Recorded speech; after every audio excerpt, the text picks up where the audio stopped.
कुछ समय पहले यूनान में ऑर्फियस नाम का एक संगीतज्ञ और कवि रहता था। कहा जाता है कि उसकी वीणा से निकले सुर सुनकर नदियां रुक जाती थीं, पेड़ झूमने लगते थे और जानवर भी मंत्रमुग्ध होकर सुनते थे। ऑर्फियस को एक सुंदर युवती से प्रेम हो गया, यूरिडाइस। दोनों ने विवाह किया और प्रेमपूर्वक जीवन बिताने लगे।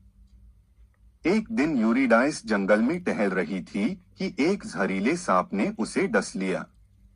कुछ ही क्षणों में वह धरती पर गिर पड़ी, मृत। ऑर्फियस का हृदय टूट गया। वह रोता रहा, गाता रहा, उसकी वेदना से पूरे यूनान की वादियां कांप उठीं। परंतु ऑर्फियस ने हार नहीं मानी।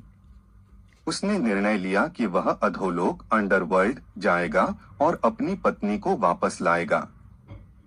ऑर्फियस ने अपनी वीणा उठाई और मृत्यु के द्वार पार कर हैडिस के अंधकारमय राज्य में प्रवेश किया। वहां वह आत्माओं, राक्षसों और स्वयं हैडिस और उसकी पत्नी परसेफोनी के सामने गाया। उसका गीत इतना मार्मिक था कि अधोलोक की आत्माएं भी रो पड़ी।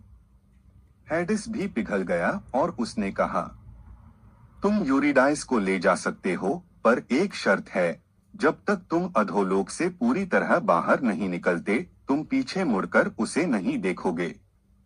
अगर देखा तो वह सदा के लिए खो जाएगी। ऑर्फियस आगे आगे चलता रहा और यूरिडाइस चुपचाप उसके पीछे। लेकिन जैसे ही वे लगभग बाहर निकलने वाले थे, ऑर्फियस को संदेह हुआ, क्या यूरिडाइस सच में मेरे पीछे है?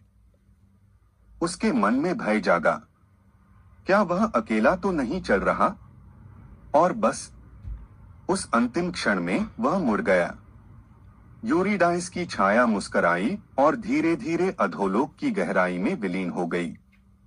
ऑर्फियस चीख पड़ा, लेकिन अब कुछ नहीं हो सकता था।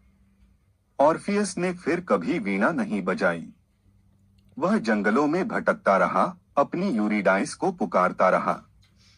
बाद में कुछ कहते हैं कि उसे भी अधोलोक ने अपने पास बुला लिया ताकि दोनों आत्माएं फिर मिल सकें।